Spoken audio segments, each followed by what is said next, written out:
హాయిని మరిచిపోదు మనసు.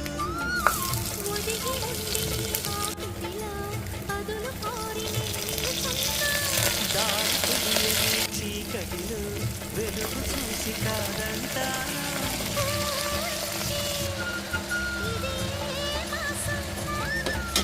ప్రేమించే ప్రతి గుండెను అందెల సందడి చేసే హేమంతం ఇది.